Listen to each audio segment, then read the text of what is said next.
Hey, you. Yeah, you scrolling through YouTube looking for something real, something that hits you right in the chest. Stop right here, because I'm about to tell you a story that'll make your jaw drop and your heart race. My name's Emily Harper, I'm 25, and last year, I died. Well, not exactly, but I was so close the doctors told my family I wouldn't make it through the night. Picture this, I'm lying in a Seattle hospital, tubes everywhere, fighting for every breath in a coma. My adoptive parents, the people who raised me, stood over my bed and said, "She's not our real daughter. We owe her nothing. Let her die." Then they walked out, leaving me alone, plotting to snatch the inheritance my grandmother left me. Cold, right? But that's not even the wildest part. I survived. Against all odds, I clawed my way back from the edge, and when I did, I left them a letter, a single piece of paper that turned their perfect, polished lives into chaos. That letter exposed every lie, every betrayal, and sparked a showdown that changed everything. If you've ever felt abandoned, unseen, or betrayed by the people who were supposed to love you most, this story is for you. Trust me, you're not gonna want to miss a single second of how I rewrote my ending and built a family that actually shows up. So hit that like button, smash subscribe, and buckle up for a 50-minute roller coaster of heartbreak, revenge, and redemption. Let's dive in, because this is the kind of truth that sets you free. From the outside, my life in Seattle looked like a postcard you'd send to brag about the American dream. I grew up in a craftsman-style home on a quiet street in Queen Anne, where the rose garden bloomed every spring and the porch swing creaked under the weight of lazy summer evenings. Our house, with its cedar shingles and stained glass windows, was the kind of place neighbors envied. My adoptive parents, Richard and Laura Bennett, were the picture of success. Richard, a corporate lawyer with a corner office downtown, and Laura, a part-time interior designer who chaired every charity gala in town. Then there was Claire, my younger sister by 2 years, with her golden curls and a laugh that could charm anyone.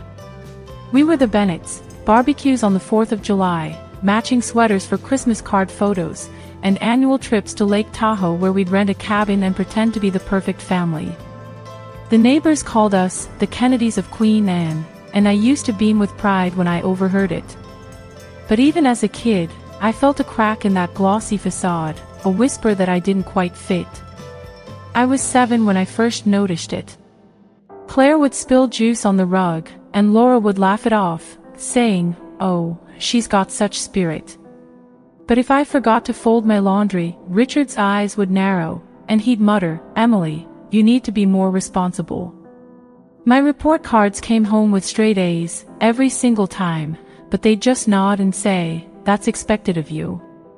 Meanwhile, Claire's B- in math earned her a new bike and a sundae at Molly Moon's. I'd sit at the dinner table, pushing peas around my plate, wondering why my best was never enough. Claire got the attic bedroom with the bay window, while I was tucked into a smaller room by the stairs. Her finger paintings were framed in the living room, my sketches were stuffed in a drawer. "Claire needs encouragement," Laura would say when I asked why. "You're naturally disciplined, Emily. You don't need the extra push." By 10, those differences started to sting like paper cuts, small but sharp. I'd overhear Richard bragging about Claire's spark at dinner parties, while my science fair trophies were barely mentioned. I began to notice how their eyes lit up when Claire walked in, but with me, there was always a flicker of distance, like they were looking at a guest who'd overstayed. I'd lie awake at night, staring at the glow-in-the-dark stars on my ceiling, wondering what I was doing wrong. Was it my dark hair, so different from their blonde? My quiet nature, compared to Claire's bubbly chatter? I started trying harder, joining the debate team, volunteering at the animal shelter, anything to hear them say, "We're proud of you, Emily." But the harder I tried, the wider the gap grew. It was like I was chasing a shadow I could never catch. That perfect craftsman home, with its rose garden and warm lights, was a stage, and I was playing a role I didn't understand. I didn't know then that the truth was buried deeper than I could imagine, waiting to explode and tear our family apart. Stick with me, because what happened next will show you just how fragile a picture-perfect life can be. The cracks in my family's perfect facade started to widen when I was 10 years old, but it wasn't until one rainy Seattle night that they split open, exposing a truth that would change my life forever. I was supposed to be asleep, tucked under my quilt in that cramped bedroom by the stairs, the one that always felt like an afterthought compared to Claire's airy attic haven. But I'd snuck downstairs for a glass of water, my bare feet silent on the hardwood. The kitchen light was off, but voices drifted from the living room, sharp, jagged, like glass breaking. It was Richard and Laura, my adoptive parents, arguing in a way I'd never heard before. Their words were low, hushed, meant to stay hidden, but they sliced through the quiet house and found me. "You're always coddling Claire, Laura." Richard's voice was tight, like a wire about to snap. "You treat her like she's the only one who matters, and Emily's just, what? A charity case. Don't you dare put this on me, Richard." Laura shot back, her tone venomous. "You're the one who's never warmed to her. She's not ours, not really. We took her in because we had to, but Claire's our blood." I froze, the glass trembling in my hand, water sloshing onto my pajamas. "Not ours. Took her in." The words didn't make sense, but they burrowed into my chest, heavy and cold. My heart pounded so loud I was sure they'd hear it. I pressed myself against the wall, barely breathing, straining to catch every word. "We promised we'd treat them the same," Richard said, his voice dropping, almost pleading. "We signed the papers, Laura. She's legally ours." "Legally," Laura scoffed, the word dripping with disdain. "That doesn't make her ours. Every time I look at her, I see someone else's eyes, someone else's blood. Claire's different. She's us." The glass slipped from my fingers and shattered on the floor, a sharp crack that echoed through the house. The arguing stopped. Footsteps hurried toward me, and I bolted back upstairs, diving under my covers, my pulse racing. Laura's silhouette appeared in my doorway moments later, her voice soft but edged with suspicion. "Emily. What was that noise?" I knocked over my lamp, I lied, my voice muffled by the blanket. "I'm sorry." She stood there for what felt like forever, then sighed. "Go back to sleep." The door clicked shut, and I lay there, staring at the glow-in-the-dark stars on my ceiling, their faint light blurring as tears welled up. Adopted. The word felt like a brand, searing itself into my mind. It explained everything, the way Laura's smiles never reached me, the way Richard's praise for Claire was warm while his nods to me were perfunctory. My dark hair, my hazel eyes, so different from their blonde, blue-eyed perfection. I wasn't theirs. I never had been. The next morning, I couldn't eat. My cereal sat untouched, the milk turning soggy as I watched Richard read his newspaper and Laura sip her coffee, their faces calm, as if last night's fight had never happened. I wanted to scream, to demand answers, but fear held me back. What if they lied? What if they sent me away? Finally, I couldn't stand it anymore. My voice came out small, barely a whisper. "Am I adopted?" Richard's newspaper froze mid-turn. Laura's coffee cup paused at her lips. For a moment, the kitchen was so silent I could hear the rain tapping the windows. Then Laura laughed, a high, brittle sound that didn't match her eyes. "Oh, Emily, don't be silly. You must have had a bad dream." Richard cleared his throat, his gaze still on the paper. "You're our daughter. Always have been." Their words were meant to reassure, but they felt like a door slamming shut. I knew what I'd heard. Their denial was a lie, a slick, practiced one that made my skin crawl. I nodded, forcing a smile, but inside, something shifted. If they wouldn't give me the truth, I'd find it myself. But how? I was 10, trapped in their world, with no one to turn to, or so I thought.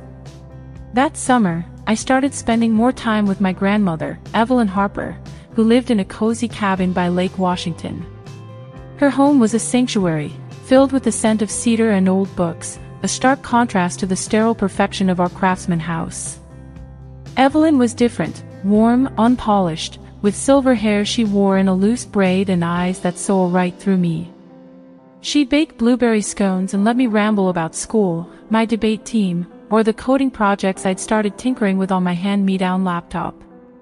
One afternoon, as we sat on her porch watching the lake ripple under the sun, I blurted out, "Grandma, am I adopted?"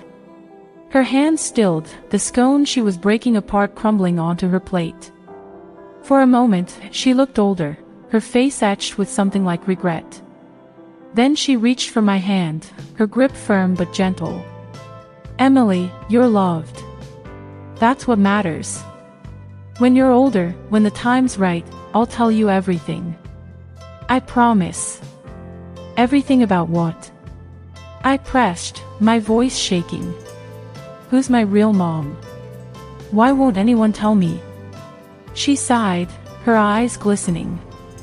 "Your mom, she was someone special. Someone who wanted you so much but couldn't keep you. It's complicated, sweetheart. Trust me for now, okay?" I wanted to argue, to demand more, but the weight of her words stopped me. Someone special. It was the first time anyone had acknowledged I had a mother out there, somewhere. I clung to that fragment of truth, even as it raised more questions. Why couldn't she keep me? Where was she now? Evelyn's promise was a lifeline, but it came with a maddening delay, like a puzzle piece just out of reach. Back home, the lie festered. Richard and Laura acted as if nothing had changed, but I saw their glances, their hushed conversations when they thought I wasn't listening. I threw myself into being the perfect daughter, hoping that if I was good enough, smart enough, they'd love me the way they loved Claire. I aced every test, won every debate tournament, and taught myself to code, building my first app, a study planner, by 13. At 15, I started a tech club at school, and by 18, I'd earned a full ride to the University of Washington for computer science. Every achievement was a plea, see me. Love me. But their responses were always the same, polite nods, faint smiles, and a quick pivot to Claire's latest drama or victory. By 20, I'd launched my first startup, a platform for remote learning that caught the eye of Seattle's tech scene. I was profiled in local papers, invited to speak at conferences, and even landed a small investment from a venture capitalist. Richard and Laura showed up to my launch event, clapping for the cameras, but their pride felt hollow, like they were actors in a play. Claire, meanwhile, was starting her nursing degree, and their excitement for her was electric, dinner parties thrown in her honor, her acceptance letter framed in the hallway. My startup's press release. It sat unopened on the kitchen counter. Evelyn was my anchor through it all. Every Sunday, I'd drive to her cabin, and we'd talk about everything but the adoption. She'd cheer my successes, her eyes sparkling with a pride my parents never showed. But whenever I brought up my birth mother, she'd deflect. "After you graduate," she'd say, or "when you're settled in your career." Her excuses piled up, and I started to wonder if she was protecting me, or hiding something darker. That night when I was 10, those words I overheard, they lit a fire in me. I didn't know it then, but they were the spark of a truth that would burn through my life, exposing lies and secrets I was never meant to uncover. What came next would push me to the edge, and you won't believe how far my parents were willing to go to keep their perfect world intact. Thanksgiving 2023 was supposed to be a celebration, a chance to gather around a mahogany table laden with roasted turkey, cranberry sauce, and all the trappings of a Seattle family's holiday ritual. Our craftsman home in Queen was decked out, the air thick with the scent of sage and cinnamon, fairy lights twinkling along the staircase. Richard had spent the morning polishing the silver, while Laura fussed over her table's cape, arranging chrysanthemums with surgical precision. Claire, home from her nursing program at Gonzaga, was all smiles, regaling us with stories of her clinical rotations. I was 24, fresh off a major win for my startup, a $2 million funding round that had landed my remote learning platform on the radar of every tech blog in the Pacific Northwest. On the surface, it was a picture-perfect moment, the kind of scene you'd frame and hang in a gallery of American dreams. But beneath the polish, a storm was brewing, one that had been gathering force since that night at 10 when I overheard the truth about my adoption. I'd spent years swallowing my questions, burying the sting of Richard and Laura's favoritism under a mountain of achievements. But the weight of their lies, those slick denials, that brittle laugh when I'd asked if I was adopted, had grown too heavy to carry. Evelyn's vague promises of someday only fueled my frustration, and my parents' refusal to acknowledge the truth felt like a betrayal renewed every day. I'd hoped this Thanksgiving might be different, that my startup success would finally earn me a seat at their table, not just as a guest but as a daughter. I was wrong. Dinner started smoothly enough. Richard carved the turkey with his usual gravitas, while Laura passed around her famous pecan-crusted sweet potatoes, her smile as curated as a magazine spread. Claire chatted animatedly about a patient she'd helped in the ER, her voice bright with pride. I listened, nodding, waiting for a pause to share my own news. When it came, I seized it, my voice steady but eager. My startup just closed a $2 million round, I said, setting down my fork. We're expanding to 5 new states, and TechCrunch called us the next big thing in EdTech. The table went quiet, but not the kind of quiet that feels like awe. It was the kind that prickles, like the air before a lightning strike. Richard raised an eyebrow, his knife pausing mid-slice. Laura's lips twitched into a smile that didn't reach her eyes. "That's nice, Emily," she said, her tone clipped. "But let's not overshadow Claire's update. She's saving lives, you know." Claire blushed, waving a hand. "It's not that big a deal, Mom." "Emily, that's huge. Congrats." I forced a smile, but my chest tightened. Nice? $2 million, years of sleepless nights, and all I got was nice.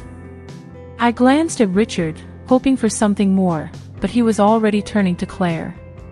"Tell us more about that patient, sweetheart. Sounds like you're a natural." The dismissal stung, sharper than ever. I gripped my napkin, my knuckles widening.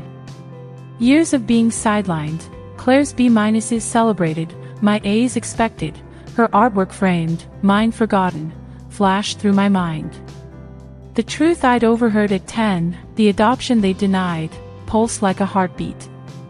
I couldn't stay silent anymore. My voice came out low, trembling with a rage I'd never let myself feel. Why is it always about Claire? I just shared a massive milestone, and you brush it off like it's nothing.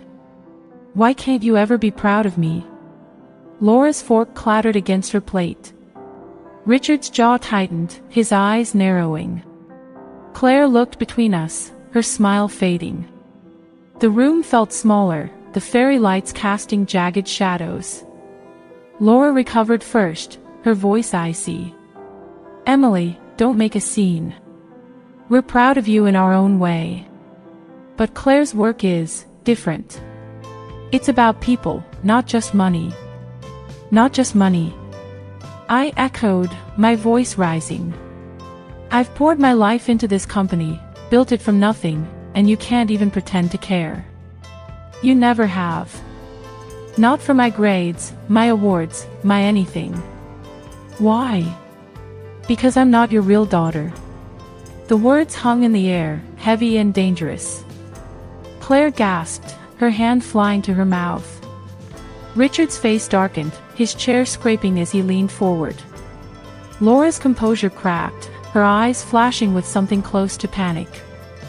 For a moment, no one spoke, the only sound the faint hum of the heater. Then Laura laughed, that same brittle laugh from years ago, but it was strained, unraveling. Emily, you're being ridiculous. This is Thanksgiving. Stop this nonsense. Nonsense. I stood, my chair screeching against the floor. I heard you when I was 10. You said I wasn't yours, that you took me in because you had to. I asked you then, and you lied to my face. I'm done pretending. Am I adopted or not? Claire's eyes widened, darting to our parents. Mom. Dad. What's she talking about? Richard slammed his hand on the table, making the wine glasses tremble. Enough, Emily. You want to ruin this day with your drama. Fine. Yes, you're adopted. We took you in, gave you a home, a life most kids would kill for. You should be grateful, not throwing tantrums. Grateful. The word was a slap, echoing Laura's dismissal from years of slights. My vision blurred, not with tears but with a fury that had been simmering for over a decade. Grateful. I said, my voice shaking but clear. For what? For being treated like a second-class citizen in my own home. For watching you shower Claire with love while I got scraps.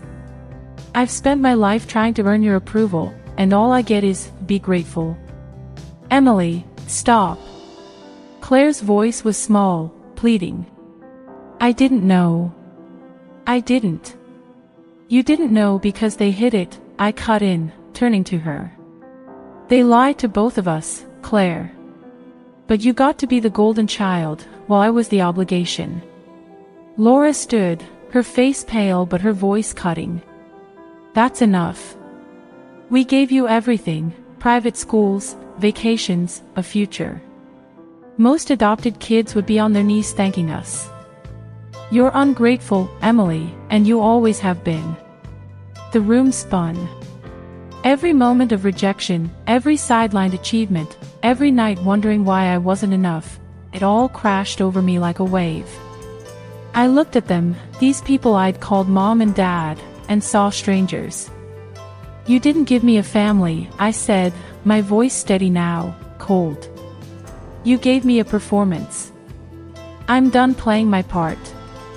I grabbed my coat from the hall, ignoring Claire's protests and Laura's sharp, where do you think you're going? The front door slammed behind me, the rain soaking through my sweater as I stumbled to my car.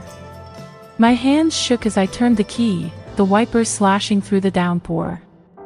I drove aimlessly, the city lights blurring, until I pulled over by Lake Union, the water dark and restless. My phone buzzed, Claire, then Laura, then Richard, but I silenced it. There was only one person I needed. Evelyn's cabin was an hour away, but I made it in 40 minutes, the rain pounding my windshield like a drumbeat. She opened the door before I could knock, her silver braid glinting under the porch light. Emily, what's wrong? She asked, pulling me inside. I collapsed onto her couch, the words spilling out, Thanksgiving, the fight, the admission of my adoption. Evelyn listened, her face crumpling with a mix of grief and guilt. When I finished, she took my hands, her voice soft but firm. I should have told you sooner. Your parents, they made a choice, but it wasn't the one I hoped for. Your family, Emily, my family, no matter what they say. Tell me now, I begged. Who was my real mom? Why did they take me? She hesitated, then shook her head. Soon, I promise. But tonight, you need rest. Stay here. We'll figure this out together. I wanted to argue, but exhaustion won. I fell asleep on her couch, the fire crackling, Evelyn's words echoing, my family. It was the first time I felt like I belonged, but it came at a cost.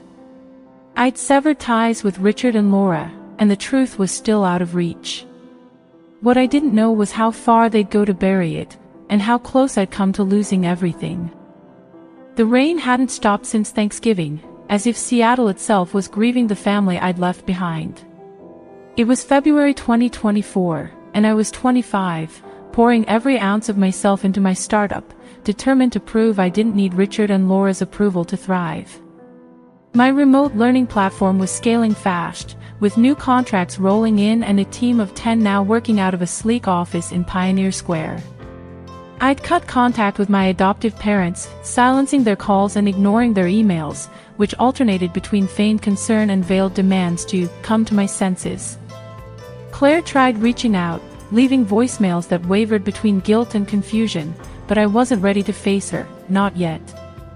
The only person I let in was Evelyn, my grandmother, whose lakeside cabin remained my refuge. Her promises to reveal the truth about my birth mother still hung unfulfilled, but her quiet support kept me grounded. I thought I was building a new life, one where their rejection couldn't touch me. Then, one stormy night, everything changed. It was a Tuesday, just past 9 p.m., and I was still at the office, tweaking code for a new feature. The team had gone home hours ago, but I thrived in the quiet, the hum of my laptop and the patter of rain against the windows, my only company. My business partner, Mia Torres, popped her head in, her code already on. "Emily, it's a mess out there," she said, gesturing to the storm raging outside. "Take an Uber." "That code can wait." "It's just a 15-minute drive," I replied, waving her off. "I'll be fine." Mia frowned, her dark eyes narrowing. "You're stubborn as hell. Text me when you're home, okay?" I nodded, but my focus was already back on the screen. By the time I shut down my laptop, it was after 10, and the storm had worsened, the wind howling through the city like a living thing. The streets were slick, reflecting the neon glow of downtown. I considered calling a rideshare, but my apartment in Capitol Hill was so close, and I was too stubborn to admit I was tired. I climbed into my beat-up Honda, the wipers struggling against the deluge, and pulled onto the road. The intersection of Pine and 12th is notorious, a blind corner where locals know to slow down. I was cautious, my hands tight on the wheel, but the drunk driver who hit me wasn't. He came out of nowhere, his SUV barreling through a red light, headlights blinding me like twin suns. I had a split second to register the danger before the impact, a deafening crunch of metal on metal, my car spinning wildly across the wet pavement. The world tilted, glass shattering, airbags slamming into my chest. My Honda flipped, once, twice, before crashing into a utility pole with a sickening thud. Pain exploded through my body, then faded to a strange, floating numbness. The last thing I saw was the rain streaming through my broken windshield, red and blue lights flashing in the distance. Then, darkness. I don't know how long I was out, but when awareness crept back, it wasn't like waking up. It was like being trapped underwater, my body heavy, unresponsive, my mind a fog of fragmented sounds. Beeps, steady and rhythmic. Voices, clipped and clinical.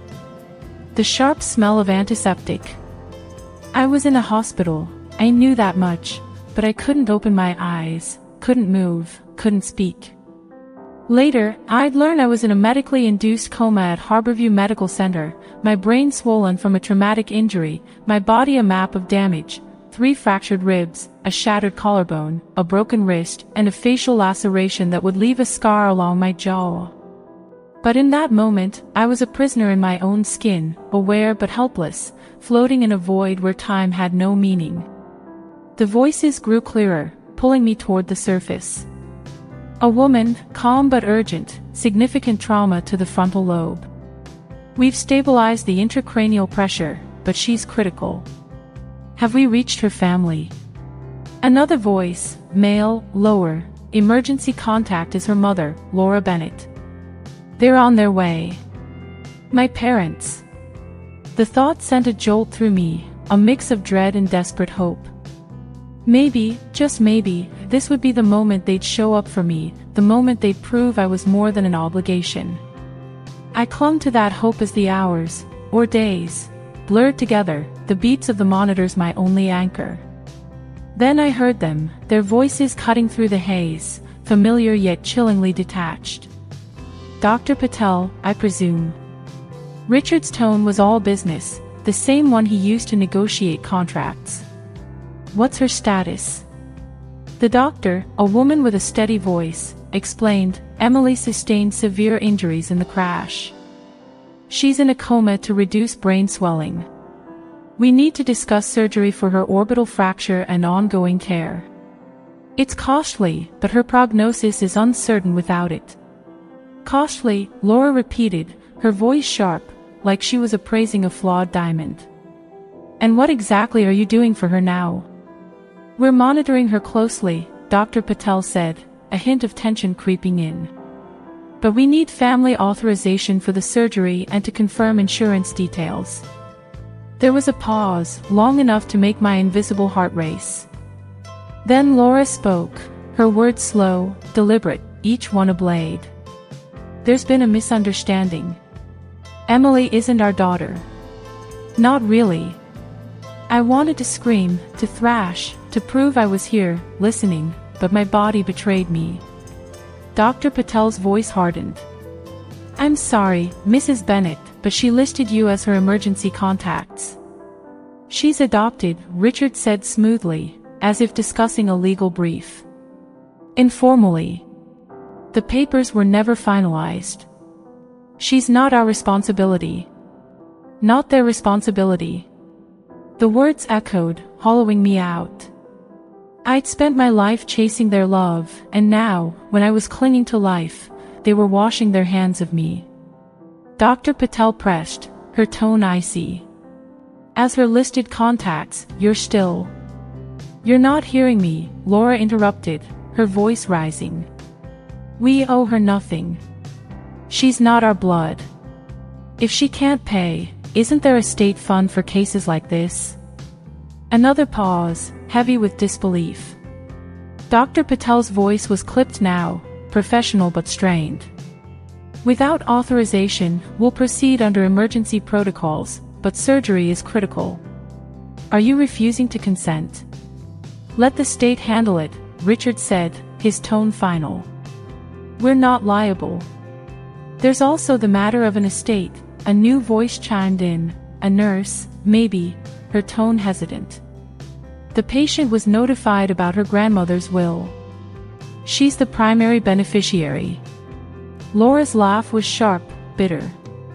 "Evelyn's estate. That's ours. Emily's in no condition to claim it, and we'll make sure it stays that way." My mind screamed, a silent wail trapped in the dark. They weren't just abandoning me, they were plotting to steal what Evelyn had left me, betting on my death to clear the way. The betrayal was so raw, so complete, it felt like my soul was being carved out. I wanted to fight, to prove them wrong, but I was powerless, a ghost in my own story. "We'll be going," Laura said, her heels clicking on the tile. "Don't contact us again about this patient." Footsteps faded. The door hissed shut. They were gone, leaving me to die in a sterile room, my life reduced to a legal loophole. Dr. Patel's voice broke the silence, low and furious. "Unbelievable. Nurse Swift, document every word of that. Then check her phone for other contacts. Someone has to care about this girl." Nurse Swift, Taylor Swift, a young woman with a gentle southern lilt, not the pop star but a hero in Scrubs, became my beacon. She spoke to me during her shifts, her voice a lifeline. "Hey, Emily, it's Taylor. You're a fighter, you hear me? We found your friend Mia in your phone. She's on her way." She'd hum softly, play snippets of music from her phone, tell me about the cherry blossoms blooming outside. "You're not alone," she'd whisper, her hand brushing mine. "Not on my watch." Mia arrived like a hurricane, her voice fierce as she demanded updates from the doctors. "She's family," I heard her say, her words a balm to the wounds my parents had left. "Do whatever it takes. I'm signing for the surgery." Mia, who'd been my rock since we'd met at a coding boot camp, wasn't blood, but she was here, fighting for me when my own parents wouldn't. Through her, I learned Evelyn had passed away weeks earlier, her death a quiet blow I'd missed in the chaos of my work. The estate, her cabin, her savings, was mine, but Richard and Laura were already moving to contest it, claiming I was incapacitated. The surgery happened on day 4, a grueling procedure to repair my fractured eye socket and relieve pressure on my brain. I don't remember it, only the flashes of pain that followed, the slow drip of medication, the voices weaving in and out. Taylor's updates kept me tethered. Surgery went well, Emily. Your swelling's down. Mia's got a lawyer on speed dial, making sure your parents don't touch a cent of your grandmother's estate. Her words were a spark, igniting a fire in me. I wasn't just fighting to live, I was fighting to take back what was mine. As the days passed, I drifted in and out of awareness, my body a battlefield, my mind a war zone. The betrayal burned hotter than the pain, fueling a resolve I didn't know I had. Richard and Laura thought they could erase me, but they'd underestimated me. I was alive, and I would make them face the truth they tried to bury. What came next would shake their world to its core, and you won't believe how I turned their betrayal into my triumph. Consciousness returned like a flickering light, fragile and unsteady, pulling me from the dark prison of my coma. It was late February 2024, and I was still in Harborview Medical Center, my body a patchwork of bandages and pain. The surgery to repair my orbital fracture had been a success, thanks to Mia's fierce advocacy, but recovery was a brutal climb. My ribs ached with every breath, my collarbone throbbed under its brace, and my wrist was locked in a cast. The brain trauma left my thoughts foggy, words slipping away like sand through my fingers. Yet, the physical pain was nothing compared to the wound in my soul, Richard and Laura's betrayal, their cold refusal to save me, their plot to steal Evelyn's estate while I lay dying. That fire kept me fighting, a spark of defiance that refused to let them win. The first time I opened my eyes, the hospital room was blinding, white light searing my vision. Nurse Taylor Swift's face came into focus, her southern drawl soft but triumphant. There you are, Emily. You're back with us.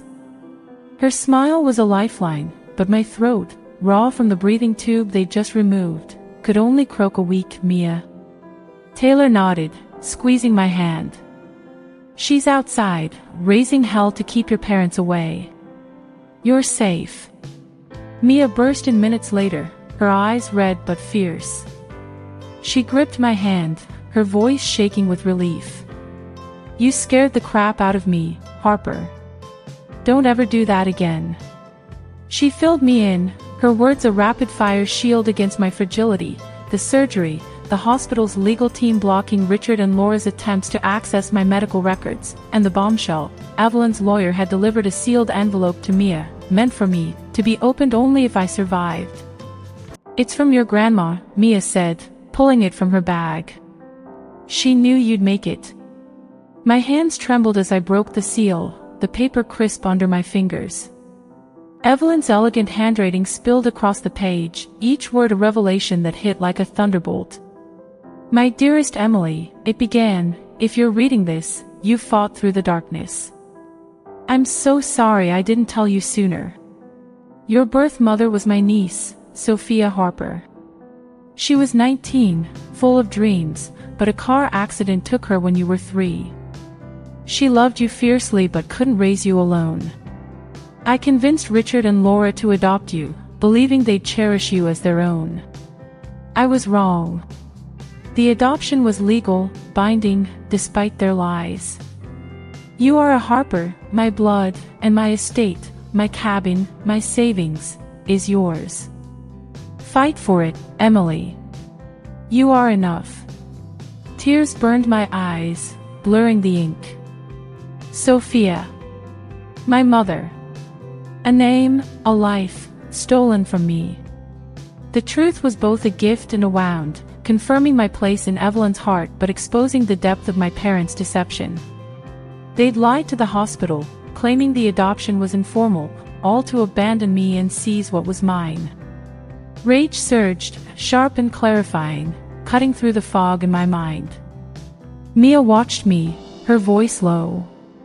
Your parents filed for guardianship yesterday, claiming you're incompetent. They're after the estate, Emily. But we're not letting them win. I nodded, my voice hoarse but resolute. Get Robert. Robert Downey Jr., Evelyn's lawyer, not the actor, but a silver-haired bulldog with a knack for dismantling liars. He arrived that afternoon, his briefcase stuffed with documents proving the adoption's legality. We'll bury them in court, he said, his eyes glinting. But you need to heal. That's your job now. Healing was agony. Physical therapy was a daily battle, each step sending shocks through my battered body. My first attempt to walk left me gasping, clutching the parallel bars, sweat dripping down my face. But every grunt, every stumble, was a middle finger to Richard and Laura. Taylor cheered me on, sneaking me extra pudding cups, while Mia brought my laptop, helping me manage the startup from my hospital bed. My team was thriving, the platform now serving thousands, a reminder I had a purpose beyond their betrayal. By week 2, I could sit up, my thoughts sharper, my resolve ironclad. The letter from Evelyn was my armor, Sophia's love my fuel. I wasn't just surviving, I was preparing. Richard and Laura thought they could erase me, but I was about to write a letter of my own, one that would expose their lies and reclaim my life. The fight was just beginning, and they had no idea what was coming. By mid-March 2024, I was out of the ICU, my body slowly mending but my spirit forged in fire. The hospital room at Harborview was my war room, where I plotted my next move against Richard and Laura. Their guardianship filing, claiming I was mentally unfit to manage Evelyn's estate, was a brazen lie, but it lit a fuse in me. Evelyn's letter had given me Sophia's name, my mother's love, and a legal claim to the cabin by Lake Washington. I wasn't just fighting for an inheritance, I was fighting for my identity, my truth. With Mia and Robert Downey Jr., my lawyer, by my side, I crafted a weapon, a letter that would expose their betrayal and shatter their carefully curated facade. I spent nights drafting it, my laptop balanced on a hospital tray, my fingers stiff from the cast on my wrist. The words poured out, raw and unfiltered, each sentence a reckoning. I detailed their years of neglect, how they dismissed my achievements while celebrating Claire's, how they'd gaslit me about my adoption. I recounted their hospital abandonment, quoting their chilling words, "She's not our real daughter. We owe her nothing." I included a USB drive with security footage from Harborview, capturing their cold dismissal, and copies of the adoption papers proving their lies. But the letter wasn't just an accusation. It was a declaration of freedom. "I forgive you," I wrote, "not for your sake, but for mine. I release you from my life, and I release myself from needing your love. I am whole without you." Robert arranged for the letter to be placed in Evelyn's cabin, left on the oak dining table where I'd once shared scones with her. He'd learned Richard and Laura were visiting that weekend, ostensibly to collect family heirlooms, but clearly to stake their claim. Mia set up remote cameras, her tech skills ensuring every moment would be recorded. On Saturday, I sat in my hospital bed, a laptop streaming the feed, my heart pounding as their Mercedes pulled into the driveway at 2:05 p.m. Claire was with them, her face tense, unaware of the trap. Richard jiggled the new locks, cursing. "This is my mother's house," he snapped, calling a locksmith. Laura, in her charity gala pearls, scanned the property like a predator. Claire trailed behind, her eyes darting nervously. Once inside, they moved through the cabin, Laura eyeing Evelyn's antiques with a greedy glint. "This vase would be perfect in our foyer," she mused, ignoring Claire's protest. "We're here for Dad's things, Mom, not to shop." Then they reached the dining room. Richard spotted the envelope first, my name scrawled in Robert's precise hand. "What's this?" he muttered, tearing it open. Laura leaned over, her face paling as she read. The camera caught every shift, Richard's jaw tightening, Laura's hand clutching her necklace. "This is outrageous," Richard growled, tossing the letter down. Lies. She's trying to ruin us. Claire grabbed it, her eyes scanning the pages, then the USB drive. What's this about the hospital? She asked, her voice trembling. She pulled out her phone, accessing the footage via a secure link I'd included. The audio played, Richard and Laura's voices unmistakable. She's not our daughter. Let the state handle it. Claire's face crumpled, her phone shaking in her hands. You left her to die? She whispered, stepping back. Your own daughter. She's not ours. Laura snapped, then froze, realizing her mistake. Richard tried to intervene, his voice smooth. Claire, it's complicated. We were in shock. Shock. Claire's voice rose, cracking. You lied about her adoption, treated her like an outsider, and when she needed you, you walked away. And now you're stealing from her. She brandished the adoption papers. She's legally your daughter. How could you? Laura collapsed into a chair, her composure shattered. We gave her everything, Claire. She's ungrateful. Stop. Claire shouted, tears streaming. I'm done with your excuses.